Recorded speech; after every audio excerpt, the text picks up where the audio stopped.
부처님께서 말씀하셨습니다. 모든 괴로움은 집착에서 온다고. 집착이 있는 곳에 고통이 있고 집착이 없는 곳에 평화가 있다고 하셨습니다. 그렇다면 집착이란 무엇일까요? 집착은 어떤 것을 단단히 붙잡고 놓지 않으려는 마음입니다. 좋은 것은 영원히 가지고 싶고 싫은 것은 영원히 멀리하고 싶은 마음입니다. 우리는 하루 종일 무언가에 집착하며 살아갑니다. 사람에게 집착하고, 물건에 집착하고, 생각에 집착하고, 감정에 집착합니다. 심지어 우리는 괴로움에도 집착합니다. 오래된 상처를 계속 붙들고 지난 일을 반복해서 떠올립니다. 이미 끝난 일인데도 마음속에서 계속 되살립니다. 부처님께서는 사성제를 통해 이것을 명확히 가르쳐 주셨습니다. 첫째, 삶에는 괴로움이 있다. 둘째, 그 괴로움에는 원인이 있다. 셋째, 그 원인은 집착이다. 넷째, 집착을 놓으면 괴로움이 사라진다. 이것이 부처님의 핵심 가르침입니다. 법구경에 이런 말씀이 있습니다. 마음이 흔들리지 않고 슬픔도 없고 번뇌도 없고 안전한 자, 그를 나는 최상의 사람이라 부른다. 감정에 흔들리지 않는다는 것은 감정을 느끼지 않는다는 뜻이 아닙니다. 감정을 느끼되 그것에 지배당하지 않는다는 뜻입니다. 부처님께서는 감정을 다루는 방법을 가르쳐 주셨습니다. 첫째, 감정을 인정하라. 지금 내가 화가 났구나. 지금 내가 슬프구나 하고 있는 그대로 인정합니다. 둘째, 감정을 관찰하라. 그 감정이 몸에서 어떻게 느껴지는지, 어떤 생각들이 따라오는지 지켜봅니다. 셋째, 감정을 흘려보내라. 붙잡지 않고 자연스럽게 지나가게 둡니다. 이렇게 하면 감정은 더 이상 우리를 지배하지 못합니다. 감정이 와도 괜찮습니다. 감정도 구름처럼 왔다가 갑니다. 다만 그 구름을 붙잡고 있지 않으면 됩니다. 그러면 하늘은 다시 맑아집니다. 우리 마음의 본래 모습인 맑고 고요함이 드러납니다.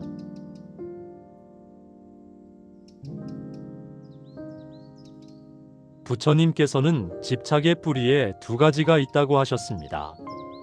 하나는 탐욕이고 다른 하나는 두려움입니다. 탐욕은 더 많이 가지고 싶어 하는 마음이고 두려움은 잃을까봐 두려워하는 마음입니다.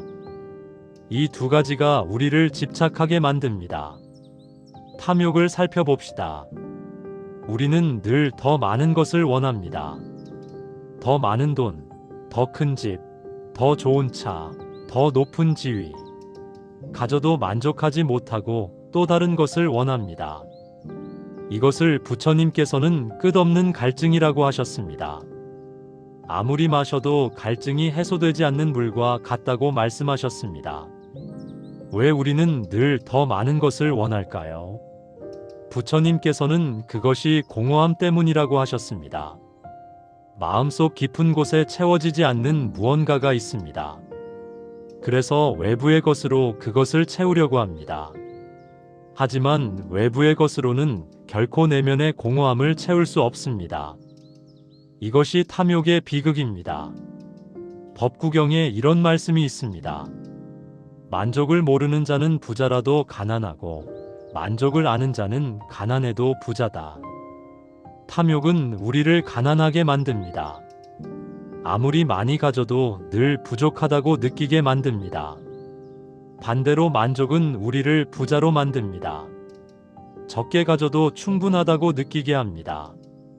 이제 두려움을 살펴봅시다. 우리는 무엇을 두려워할까요?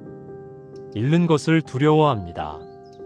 가진 것을 잃을까봐, 사랑하는 사람을 잃을까봐, 건강을 잃을까봐, 지위를 잃을까봐 두려워합니다. 이 두려움이 우리를 집착하게 만듭니다. 잃지 않기 위해 더욱 단단히 붙잡습니다. 하지만 부처님께서 말씀하셨습니다. 이 세상 모든 것은 무상합니다. 변하지 않는 것은 없습니다. 우리가 아무리 단단히 붙잡아도 결국 변하고 사라집니다. 이것이 이 세상의 법칙입니다. 그렇다면 잃을까봐 두려워하는 것은 의미가 없습니다.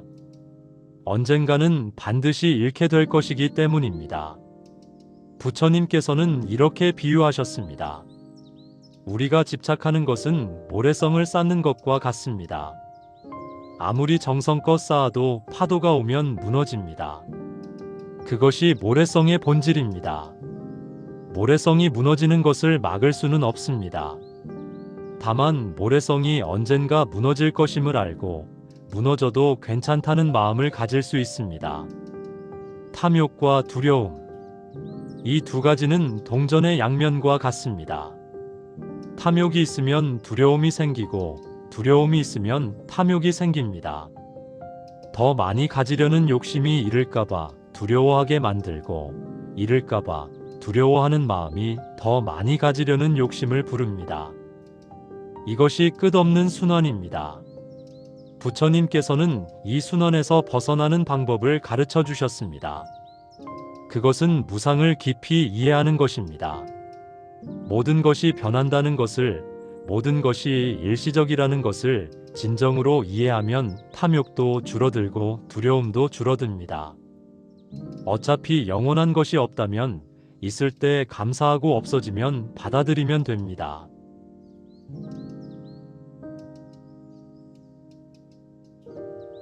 우리가 가장 크게 집착하는 것 중 하나는 사람입니다. 사랑하는 사람, 가족, 친구들. 이들에 대한 사랑은 아름답지만 때로는 집착이 됩니다. 사랑과 집착은 다릅니다.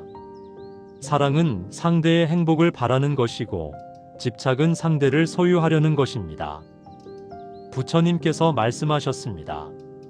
사랑하는 사람과의 이별은 괴롭고 미워하는 사람과의 만남도 괴롭다. 이것이 인생의 고통이다. 왜 사랑하는 사람과의 이별이 그토록 괴로울까요? 그것은 집착 때문입니다. 그 사람이 내 곁에 영원히 있기를, 내가 원하는 모습으로 있기를 바라기 때문입니다. 자식에 대한 집착을 생각해 봅시다. 부모는 자식을 사랑합니다. 이것은 자연스러운 일입니다. 하지만 때로 그 사랑이 집착이 됩니다. 자식이 내가 원하는 대로 살기를 바라고 내가 정한 길을 가기를 바랍니다. 자식이 다른 선택을 하면 실망하고 화를 냅니다. 이것은 사랑이 아니라 집착입니다. 부처님께서는 가르치셨습니다. 진정한 사랑은 자유를 줍니다. 상대가 자기 길을 갈 수 있도록 허용합니다. 내 기대대로 살아주기를 요구하지 않습니다. 그저 상대가 행복하기를 바랄 뿐입니다. 이것이 자비로운 사랑입니다. 집착이 없는 사랑입니다. 연인 사이에도 집착이 있습니다. 상대방이 나만 생각하기를, 나만 사랑하기를, 내 곁에만 있기를 바랍니다. 상대방이 다른 사람을 만나면 질투하고 상대방이 나를 떠날까봐 불안해합니다. 이런 관계는 고통스럽습니다. 사랑하는 사람과 함께 있어도 편안하지 않습니다. 법구경에 이런 말씀이 있습니다. 집착에서 슬픔이 생기고 집착에서 두려움이 생긴다. 집착이 없는 자에게는 슬픔도 없고 두려움도 없다. 사람에 대한 집착도 마찬가지입니다. 집착하면 그 사람을 잃을까봐 두려워하고 잃으면 슬퍼합니다. 하지만 집착이 없으면 함께 있을 때 감사하고 떠날 때 축복할 수 있습니다. 부처님께서는 이별에 대해서도 말씀하셨습니다. 만남이 있으면 반드시 이별이 있다. 이것이 세상의 이치다. 우리는 이별을 받아들이기 힘들어합니다. 사랑하는 사람이 떠나면 마치 세상이 무너지는 것처럼 느낍니다. 하지만 이별도 삶의 한 부분입니다. 계절이 바뀌듯 사람도 만나고 헤어집니다. 사람에 대한 집착을 내려놓는다는 것은 사랑하지 말라는 뜻이 아닙니다. 오히려 더 깊이 사랑하라는 뜻입니다. 소유하려 하지 않고 조건을 달지 않고 있는 그대로 사랑하라는 것입니다. 상대가 내 곁에 있든 떠나든 내 기대에 부응하든 그렇지 않든 그 자체로 존중하고 사랑하는 것입니다. 부처님께서 말씀하셨습니다. 모든 중생을 자식처럼 사랑하되 집착하지 말라. 이것이 자비입니다. 사랑하지만 붙들지 않고 아끼지만 소유하지 않는 마음입니다. 이런 사랑은 자유롭습니다. 상대도 자유롭고 나도 자유롭습니다. 이것이 진정한 사랑의 모습입니다.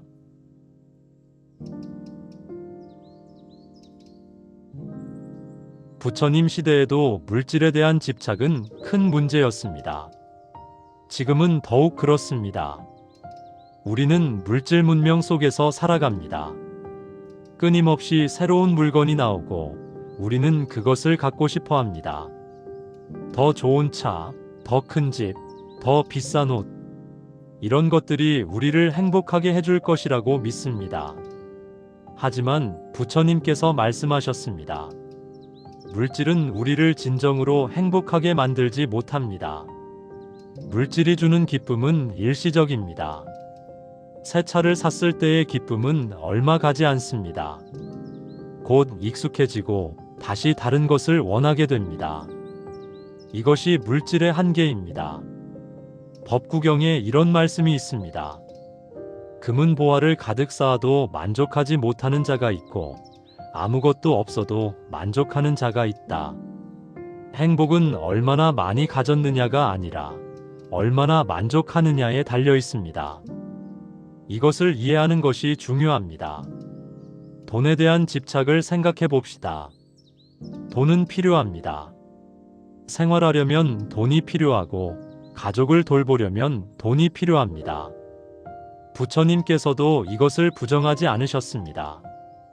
문제는 돈에 집착하는 것입니다. 돈을 위해 건강을 해치고 돈을 위해 관계를 망치고 돈을 위해 양심을 저버리는 것입니다. 부처님께서 어느 부자에게 말씀하셨습니다. 재산이 있다면 그것을 잘 사용하라. 자신을 위해서도 쓰고 남을 위해서도 써라. 하지만 재산에 집착하지는 말라. 재산은 물처럼 흘러가는 것이다. 돈은 흐르는 물과 같습니다. 들어오고 나갑니다. 그것을 꽉 쥐고 있으려고 하면 오히려 더 빨리 빠져나갑니다. 소유에 대해 생각해 봅시다. 우리는 많은 것을 소유하고 있습니다. 집, 차, 가구, 옷, 책, 전자제품. 이 모든 것들을 우리가 소유하고 있다고 생각합니다. 하지만 부처님께서 말씀하셨습니다.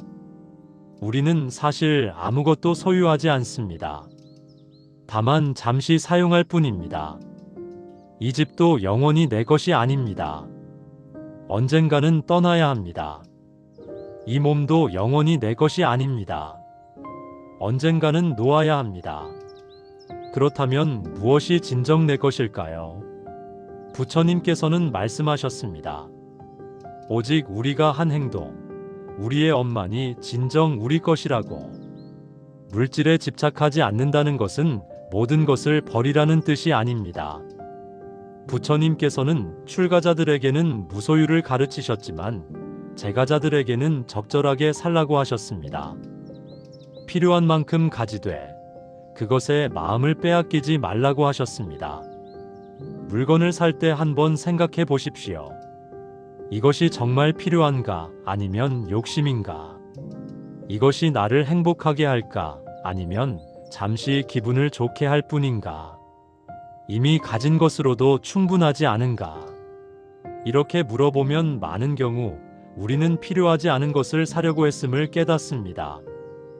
부처님께서 말씀하셨습니다. 적은 것으로 만족하는 자는 행복하다. 이것은 가난하게 살라는 뜻이 아닙니다. 가진 것에 감사하고 없는 것에 집착하지 말라는 뜻입니다. 풍요는 많이 가진 데서 오는 것이 아니라 만족하는 마음에서 옵니다.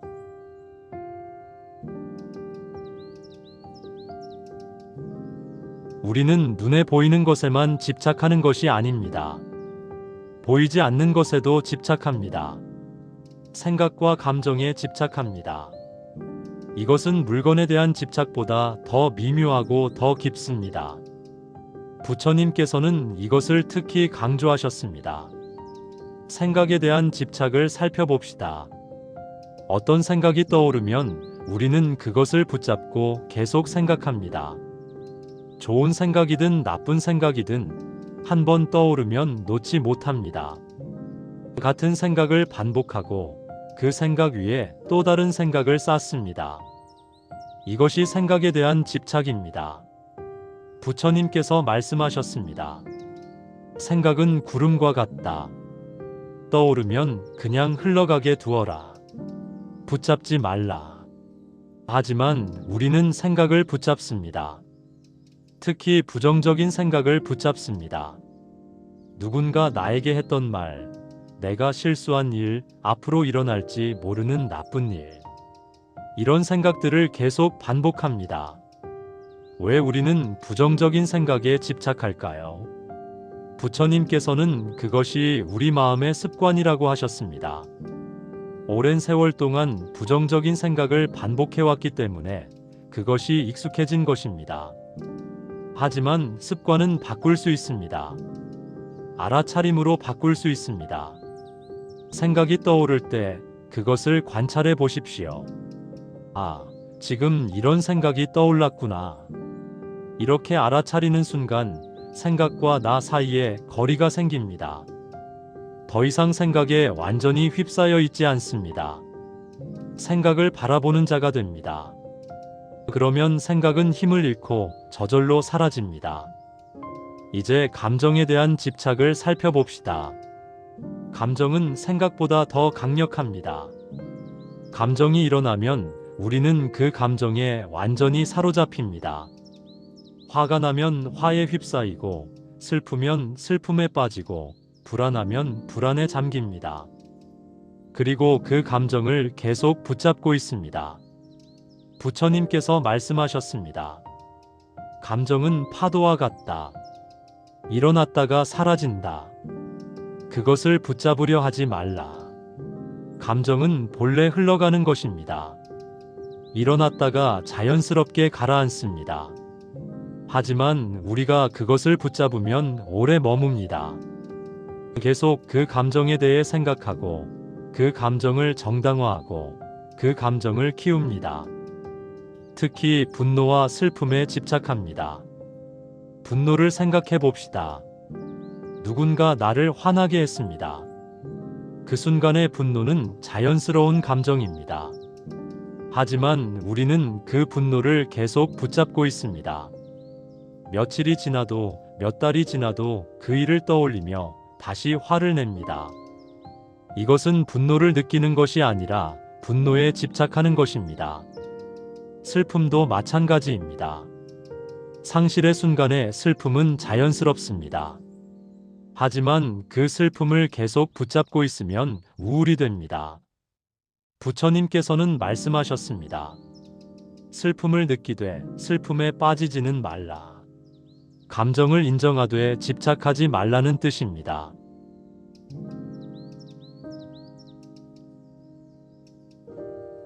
부처님께서 말씀하셨습니다. 과거는 이미 사라졌다. 그것을 붙잡고 있지 말라. 하지만 우리는 과거를 놓지 못합니다. 지나간 일을 계속 떠올리고 그때로 돌아가고 싶어하고 그때 다르게 행동했더라면 하고 후회합니다. 이것이 과거에 대한 집착입니다. 과거에 집착하는 방식은 여러 가지입니다. 어떤 사람은 좋았던 과거에 집착합니다. 그때가 좋았는데 예전에는 이랬는데 하며 과거를 그리워합니다. 지금이 불행한 것은 과거와 같지 않기 때문이라고 생각합니다. 이것은 과거를 이상화하는 것입니다. 하지만 부처님께서는 말씀하셨습니다. 과거도 완벽하지 않았습니다. 우리가 기억하는 과거는 실제 과거가 아니라 우리가 미화한 과거입니다. 좋았던 부분만 기억하고 힘들었던 부분은 잊어버립니다. 그래서 과거가 더 좋아 보이는 것입니다. 어떤 사람은 나쁜 과거에 집착합니다. 상처받은 일, 실패한 일, 후회되는 일을 계속 떠올립니다. 그때 그렇게 하지 말았어야 했는데 왜 그런 선택을 했을까 하며 자신을 탓합니다. 이것은 과거의 죄책감과 후회에 사로잡힌 것입니다. 부처님께서는 이렇게 말씀하셨습니다. 과거는 바꿀 수 없다. 아무리 후회해도 과거는 달라지지 않는다. 그러니 과거를 붙잡고 있지 말라. 과거에 일어난 일은 이미 일어났습니다. 우리가 할 수 있는 것은 아무것도 없습니다. 다만 그것을 받아들이는 것뿐입니다. 과거의 실수에 대해 생각해 봅시다. 누구나 실수를 합니다. 잘못된 결정을 내리고 실수한 말을 하고 후회되는 행동을 합니다. 이것이 인간입니다. 부처님께서도 말씀하셨습니다. 실수하지 않는 사람은 없다. 다만 실수에서 배우는 사람이 지혜로운 사람이다. 그렇다면 과거의 실수를 어떻게 다루어야 할까요? 첫째, 인정합니다. 나는 그때 실수했다 하고 있는 그대로 인정합니다. 변명하지 않고 정당화하지 않습니다. 둘째, 용서합니다. 그때의 나는 최선을 다했습니다. 그때 알았던 것으로, 그때 가진 것으로 최선을 다한 것입니다. 셋째, 배웁니다. 그 실수에서 무엇을 배울 수 있을까 생각합니다. 넷째, 놓아줍니다. 배울 것을 배웠으면 이제 놓아줍니다. 과거의 상처도 마찬가지입니다. 누군가에게 상처받은 일을 계속 떠올리며 괴로워합니다. 그 사람을 미워하고 그 일을 반복해서 생각하고 왜 나에게 그런 일이 일어났을까 하며 원망합니다. 하지만 부처님께서는 말씀하셨습니다. 과거의 상처를 붙잡고 있는 것은 자기 자신을 다시 상처 입히는 것이라고. 상처를 치유하는 것은 쉽지 않습니다. 시간이 필요합니다.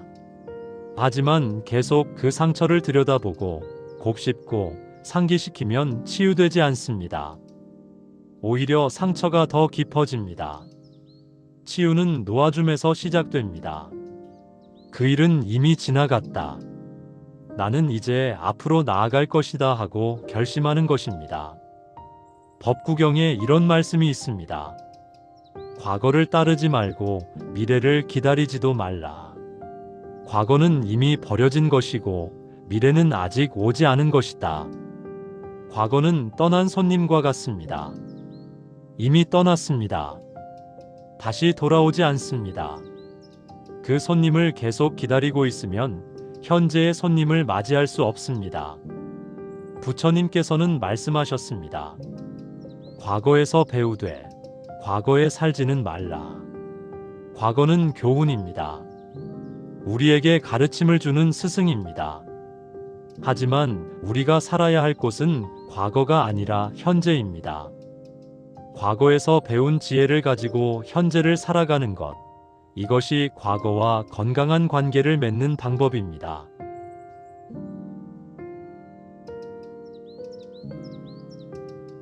부처님께서 말씀하셨습니다. 미래는 아직 오지 않았다. 오지 않은 것을 걱정하지 말라. 하지만 우리는 미래를 걱정합니다. 내일 일어날 일, 다음 주에 일어날 일, 몇 년 후에 일어날 일을 미리 걱정하며 불안해합니다. 이것이 미래에 대한 집착입니다. 미래에 집착하는 것은 두려움에서 옵니다. 미래에 나쁜 일이 일어날까봐 두려워합니다. 일을 잃을까봐, 병에 걸릴까봐, 사랑하는 사람을 잃을까봐, 실패할까봐 두려워합니다. 이런 두려움이 우리를 계속 미래로 끌고 갑니다. 하지만 부처님께서는 말씀하셨습니다. 우리가 걱정하는 미래의 대부분은 일어나지 않습니다. 우리는 수없이 많은 일을 걱정하지만 실제로 일어나는 일은 그중 일부에 불과합니다. 나머지는 그저 우리 마음이 만들어낸 상상일 뿐입니다. 계획과 걱정은 다릅니다. 부처님께서는 계획하는 것을 반대하지 않으셨습니다. 미래를 준비하는 것은 지혜롭습니다. 씨를 뿌려야 가을에 수확할 수 있습니다. 지금 공부해야 나중에 지혜를 얻습니다. 이것은 계획입니다. 하지만 걱정은 다릅니다. 걱정은 아직 일어나지 않은 일에 대한 불안입니다. 법구경에 이런 말씀이 있습니다. 어리석은 자는 미래를 걱정하며 현재를 낭비하고 지혜로운 자는 현재에 최선을 다하며 미래를 준비한다. 미래를 준비하는 가장 좋은 방법은 현재에 충실한 것입니다. 지금 이 순간 할 수 있는 일을 하는 것입니다. 미래에 대한 기대도 집착입니다. 언젠가 내가 성공하면, 나중에 돈을 많이 벌면, 그때가 되면 행복할 거야 하고 생각합니다. 행복을 미래로 미룹니다. 지금은 힘들어도 미래에는 좋아질 거라고 믿으며 현재를 견딥니다. 이것도 미래에 대한 집착입니다. 부처님께서는 말씀하셨습니다. 행복은 미래에 있지 않다. 행복은 지금 여기에 있다. 우리가 원하는 조건이 모두 갖춰질 때까지 기다리면 영원히 행복할 수 없습니다. 왜냐하면 한 조건이 충족되면 또 다른 조건을 원하기 때문입니다. 끝이 없습니다. 미래를 통제하려는 것도 집착입니다. 모든 것을 계획하고 모든 가능성을 고려하고 모든 위험을 제거하려고 합니다. 완벽한 계획을 세우면 미래를 통제할 수 있다고 믿습니다. 하지만 부처님께서는 말씀하셨습니다. 미래는 통제할 수 없습니다. 무수히 많은 인연이 모여서 미래가 만들어지기 때문입니다. 우리가 할 수 있는 것은 씨를 뿌리는 것뿐입니다. 좋은 씨를 뿌리면 좋은 열매가 맺힐 가능성이 높습니다. 나쁜 씨를 뿌리면 나쁜 열매가 맺힐 가능성이 높습니다. 이것이 업의 법칙입니다. 하지만 언제 싹이 트고 어떻게 자라고 어떤 열매를 맺을지는 우리가 정할 수 없습니다. 그것은 인연에 달려 있습니다. 그렇다면 우리는 어떻게 해야 할까요? 부처님께서는 말씀하셨습니다. 지금 이 순간 좋은 씨를 뿌려라. 그리고 결과는 집착하지 말라. 최선을 다하되 결과에 매달리지 않는 것입니다. 내가 할 수 있는 일을 하고 나머지는 인연에 맡기는 것입니다. 미래에 대한 집착을 내려놓으면 현재가 가벼워집니다. 미래의 무게를 지고 있지 않기 때문입니다. 지금 이 순간에만 집중하면 됩니다. 내일 일은 내일 생각하면 됩니다. 부처님께서는 말씀하셨습니다. 하루의 괴로움도 하루로 충분하다. 내일의 괴로움까지 오늘 짊어지지 말라.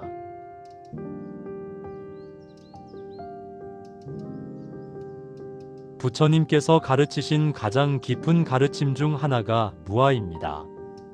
변하지 않는 영원한 자아는 없다는 가르침입니다. 이것은 이해하기 어려운 가르침입니다. 우리는 나라는 것이 분명히 존재한다고 느끼기 때문입니다. 하지만 부처님께서는 이 나에 대한 집착이 모든 괴로움의 근원이라고 하셨습니다. 자아에 대한 집착은 여러 형태로 나타납니다. 첫째는 내가 옳다는 집착입니다. 내 생각이 옳고 내 방식이 최선이고 내 관점이 정확하다고 믿습니다. 다른 사람의 의견을 들으면 방어적이 되고 내 생각과 다르면 받아들이지 못합니다. 이것은 내 견해에 대한 집착입니다. 부처님께서 말씀하셨습니다. 자기 견해에 집착하는 자는 세상과 다투게 된다. 내가 옳다고 고집하면 다른 사람은 틀려야 합니다. 그러면 갈등이 생깁니다. 하지만 실제로는 여러 관점이 있고 여러 진실이 있습니다. 내 관점이 유일한 진실은 아닙니다. 둘째는 내가 특별하다는 집착입니다. 나는 남들과 다르다고, 나는 특별한 존재라고 생각합니다. 이것은 교만입니다. 혹은 반대로 나는 부족하다는 집착도 있습니다. 나는 못났다고, 나는 가치가 없다고 생각합니다. 이것은 자기 비하입니다. 교만과 자기 비하는 정반대처럼 보이지만 사실은 같은 뿌리에서 나옵니다. 둘 다 나에 대한 집착입니다. 부처님께서는 말씀하셨습니다. 너는 특별하지도 않고 부족하지도 않다. 너는 그저 너일 뿐이다. 우리는 모두 평등합니다. 누구도 본질적으로 더 나쁘거나 더 좋지 않습니다. 다만 각자의 조건이 다를 뿐입니다. 이것을 이해하면 교만도 사라지고 자기 비하도 사라집니다. 셋째는 내 것이라는 집착입니다. 내 가족, 내 재산, 내 명예, 내 나라. 이런 식으로 모든 것을 내 것으로 만듭니다. 그리고 내 것을 지키려고 합니다. 누군가 내 것을 위협하면 분노합니다. 하지만 부처님께서는 말씀하셨습니다. 진정으로 내 것은 없습니다. 모든 것은 인연에 따라 잠시 함께 있을 뿐입니다. 이 몸도 내 것이 아닙니다. 이 몸은 부모로부터 받은 몸이고 음식과 물로 유지되는 몸입니다. 수많은 세포들이 끊임없이 죽고 새로 생겨납니다. 어린 시절의 몸과 지금의 몸은 완전히 다릅니다. 그렇다면 어느 것이 나의 몸일까요? 부처님께서는 이렇게 질문하시며 우리가 자아에 대한 집착을 살펴보게 하셨습니다. 마음도 마찬가지입니다. 어떤 순간의 마음과 다른 순간의 마음은 다릅니다. 기쁠 때의 나와 슬플 때의 나는 다릅니다. 어제의 생각과 오늘의 생각도 다릅니다. 그렇다면 어느 것이 진짜 나일까요? 부처님께서는 말씀하셨습니다. 변하지 않는 영원한 나는 없습니다. 다만 매 순간 변화하는 흐름이 있을 뿐입니다. 이것을 이해하면 자아에 대한 집착이 줄어듭니다. 나를 지켜야 한다는 강박에서 벗어납니다. 내 것을 잃을까봐 두려워하지 않습니다. 왜냐하면 지킬 나도 잃을 내 것도 본래 없기 때문입니다. 이것이 무아의 자유입니다. 법구경에 이런 말씀이 있습니다. 자아에 집착하는 자는 괴로워하고 자아를 놓은 자는 자유롭다. 자아를 놓는다는 것은 자신을 부정하는 것이 아닙니다. 자아라는 고정된 실체가 없음을 이해하는 것입니다. 그러면 역설적이게도 더 진정한 자신이 됩니다. 변화를 두려워하지 않고 있는 그대로의 자신을 받아들이게 됩니다.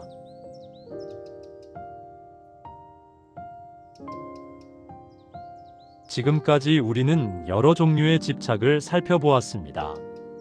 사람에 대한 집착, 물질에 대한 집착, 생각과 감정에 대한 집착, 과거와 미래에 대한 집착, 자아에 대한 집착. 이 모든 집착에서 벗어나는 것, 그것을 내려놓음이라고 합니다. 그렇다면 내려놓는다는 것은 정확히 무엇을 의미할까요? 부처님께서 말씀하셨습니다. 내려놓는다는 것은 버리는 것이 아닙니다. 많은 사람이 이것을 오해합니다. 내려놓으려면 모든 것을 포기해야 한다고, 가족도 일도 소유도 모두 버려야 한다고 생각합니다. 하지만 그것은 내려놓음이 아닙니다. 내려놓는다는 것은 집착하지 않는 것입니다. 가지되 집착하지 않고, 사랑하되 소유하지 않고, 노력하되 결과에 매달리지 않는 것입니다. 이것이 진정한 내려놓음입니다. 부처님께서는 출가자들에게는 모든 것을 버리라고 하셨지만 재가자들에게는 적절하게 누리되 집착하지 말라고 하셨습니다. 내려놓는다는 것은 관계를 끊는 것이 아닙니다. 사람을 내려놓는다고 해서 그 사람과 연락을 끊거나 관계를 끊는 것이 아닙니다. 그 사람을 있는 그대로 존중하고 그 사람의 선택을 존중하고 그 사람이 나의 기대대로 살아주기를 바라지 않는 것입니다. 이것이 사람을 내려놓는 것입니다. 내려놓는다는 것은 노력을 멈추는 것이 아닙니다. 목표를 내려놓는다고 해서 아무것도 하지 않고 게으르게 사는 것이 아닙니다. 최선을 다하되 결과가 내 뜻대로 되지 않아도 괜찮다는 마음을 갖는 것입니다. 과정에 충실하고 결과는 인연에 맡기는 것입니다. 법구경에 이런 말씀이 있습니다. 의지하는 바가 없으면 불안하지 않다. 집착하는 바가 없으면 두려워하지 않는다. 이것이 내려놓음의 자유입니다. 무언가에 기대지 않아도 되고 무언가를 붙잡고 있지 않아도 됩니다. 그 자체로 온전합니다. 내려놓는 것은 한순간에 이루어지지 않습니다. 부처님께서도 이것을 아셨습니다. 오랜 세월 동안 쌓인 집착을 하루아침에 놓을 수는 없습니다. 조금씩 하나씩 꾸준히 놓아가는 것입니다. 어제보다 오늘 조금 덜 집착하고 오늘보다 내일 조금 더 자유로워지면 됩니다. 내려놓는 연습을 할 수 있습니다. 작은 것부터 시작하십시오. 예를 들어 누군가 내 의견에 반대할 때 내가 꼭 옳아야 한다는 생각을 내려놓아 보십시오. 그럴 수도 있겠구나 하고 인정해 보십시오. 이것이 견해에 대한 집착을 내려놓는 연습입니다. 혹은 계획이 틀어졌을 때 반드시 계획대로 되어야 한다는 생각을 내려놓아 보십시오. 계획과 다르지만 이것도 나쁘지 않네 하고 받아들여 보십시오. 이것이 통제에 대한 집착을 내려놓는 연습입니다. 이렇게 작은 것부터 연습하다 보면 점점 더 큰 것도 내려놓을 수 있게 됩니다. 부처님께서 말씀하셨습니다. 놓는 것을 배우는 자는 행복하다. 내려놓음은 잃는 것이 아니라 얻는 것입니다. 집착을 내려놓으면 자유를 얻습니다. 두려움을 내려놓으면 평화를 얻습니다. 욕심을 내려놓으면 만족을 얻습니다. 이것이 내려놓음의 역설입니다. 놓을수록 더 많이 얻게 됩니다.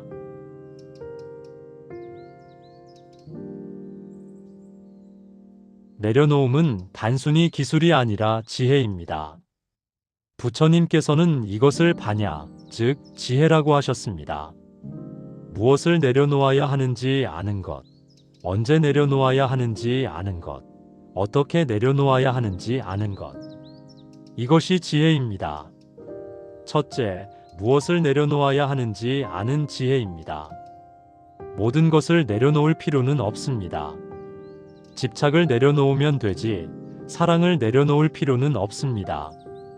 욕심을 내려놓으면 되지, 필요를 내려놓을 필요는 없습니다. 어리석음을 내려놓으면 되지, 배움을 내려놓을 필요는 없습니다. 지혜는 이것을 구분합니다. 부처님께서는 배를 타고 강을 건너는 비유를 하셨습니다.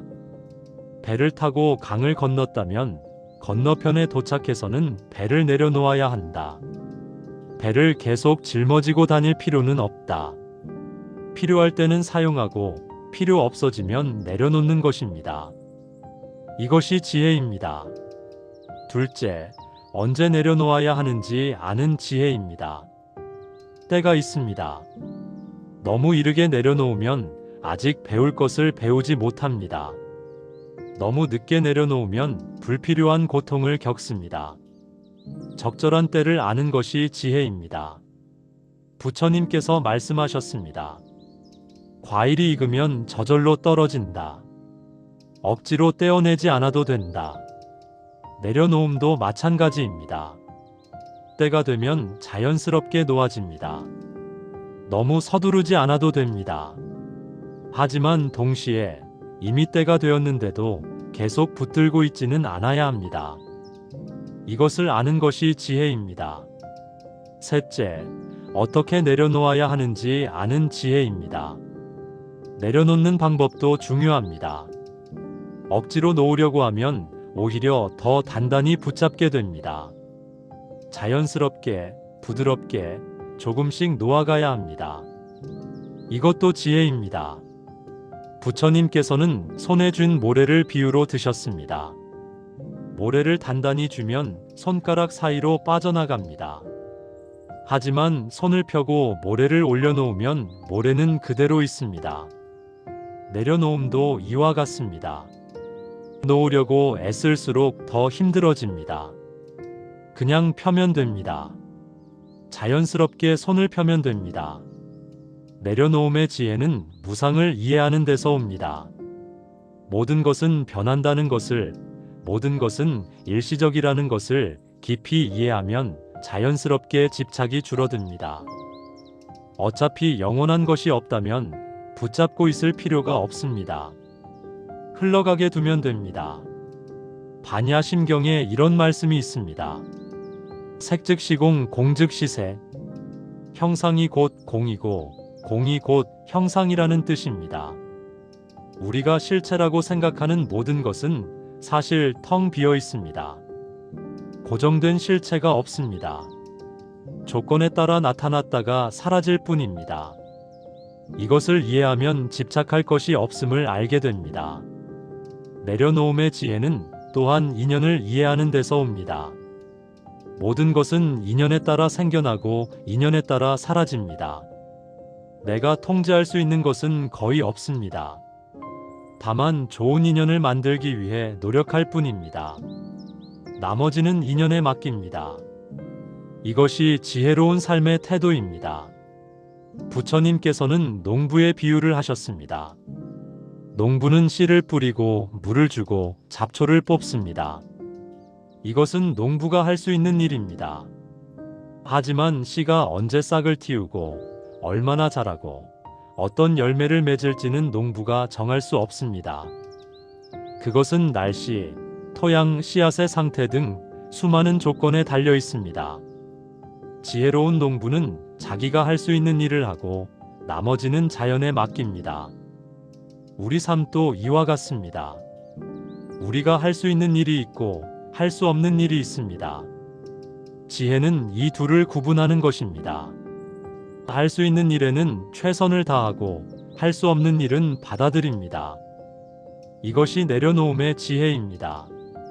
금강경에 이런 말씀이 있습니다. 응무소주의 생기심, 마땅히 머무는 바 없이 그 마음을 낼지니라. 이것은 매우 깊은 가르침입니다. 어떤 것에도 집착하지 않으면서 동시에 자비심을 내라는 뜻입니다. 아무것도 하지 말라는 것이 아니라 집착 없이 하라는 것입니다. 지혜로운 사람은 집착 없이 삽니다. 하지만 무관심하게 사는 것이 아닙니다. 오히려 더 적극적으로 삽니다. 집착의 무게가 없기 때문에 더 가볍게 움직일 수 있습니다. 결과에 대한 두려움이 없기 때문에 더 과감하게 도전할 수 있습니다. 이것이 내려놓음의 역설입니다. 놓을수록 더 자유롭게 삽니다.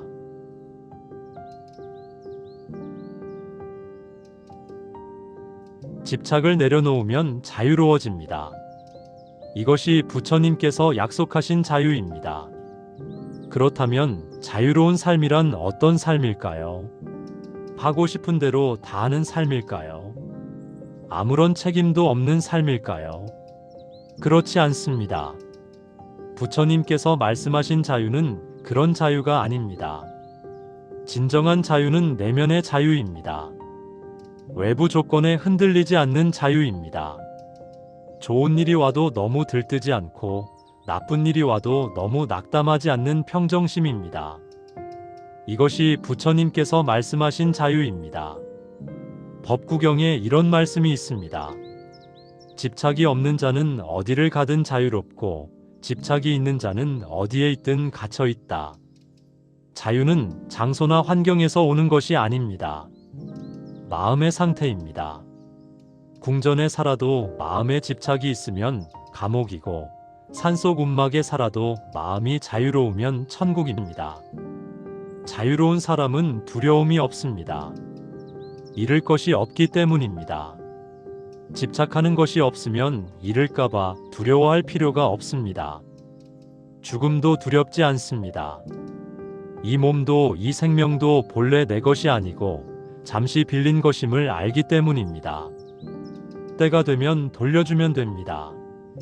부처님께서 죽음을 앞두고 제자들에게 마지막으로 남기신 말씀이 있습니다. 모든 것은 변하는 것이니 게으르지 말고 정진하라. 부처님께서도 죽음을 맞이하셨습니다. 하지만 두려워하지 않으셨습니다. 죽음도 하나의 변화일 뿐이라는 것을 아셨기 때문입니다. 자유로운 사람은 비교하지 않습니다. 남과 나를 비교하지 않고 과거의 나와 현재의 나를 비교하지 않습니다. 있는 그대로의 자신을 받아들입니다. 이것이 진정한 자기 수용입니다. 더 나아지려고 노력하되 지금의 나도 충분하다는 것을 압니다. 자유로운 사람은 조건을 달지 않습니다. 이것이 있으면 행복하고 없으면 불행하다 이렇게 생각하지 않습니다. 어떤 조건에서도 평화를 유지할 수 있습니다. 외부 조건이 행복을 결정하지 않습니다. 내면의 평화가 행복을 결정합니다. 부처님의 제자 중에 가난한 제자가 있었습니다. 하지만 그는 항상 행복했습니다. 어느 날 부잣집 사람이 그에게 물었습니다. 당신은 아무것도 가진 것이 없는데 어떻게 그렇게 행복할 수 있습니까? 그가 대답했습니다. 나는 모든 것을 가지고 있습니다. 건강한 몸, 맑은 정신, 평화로운 마음. 이것이면 충분합니다. 자유로운 사람은 원망하지 않습니다. 세상을 원망하지 않고 타인을 원망하지 않고 자신을 원망하지 않습니다. 모든 것은 인연에 따라 일어난 것임을 이해합니다. 지금 이 상황도 수많은 인연이 모여서 만들어진 것입니다. 원망할 것이 없습니다. 다만 이 인연 속에서 최선을 다할 뿐입니다. 자유로운 사람은 가볍습니다. 과거의 짐을 지고 다니지 않고 미래의 걱정을 짊어지지 않습니다. 지금 이 순간만 살아갑니다. 그래서 가볍습니다. 걸음이 가볍고 마음이 가볍고 표정이 밝습니다. 이것이 자유로운 사람의 모습입니다. 법구경에 이런 말씀이 있습니다. 집착의 그물을 끄는 자, 욕망의 강을 건넌 자, 그는 자유롭다. 그에게는 두려움도 근심도 없다. 이것이 부처님께서 약속하신 자유입니다. 이것은 멀리 있지 않습니다. 지금 여기서 시작할 수 있습니다. 작은 집착 하나를 내려놓는 것부터 시작하면 됩니다.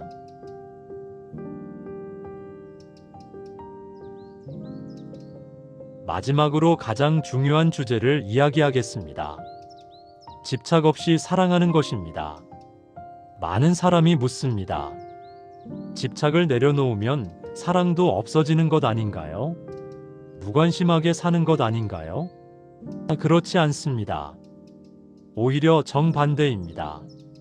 집착을 내려놓을 때 진정한 사랑이 가능합니다. 부처님께서 말씀하셨습니다. 집착은 사랑이 아닙니다. 집착은 소유하려는 마음이고 사랑은 주는 마음입니다. 집착은 나를 위해이고 사랑은 너를 위해입니다. 집착은 조건이 있지만 사랑은 조건이 없습니다. 이것이 차이입니다. 사랑하는 사람을 생각해 보십시오. 그 사람이 내 기대대로 살아주기를, 내가 원하는 모습이기를, 내 곁에 영원히 있기를 바란다면 그것은 집착입니다.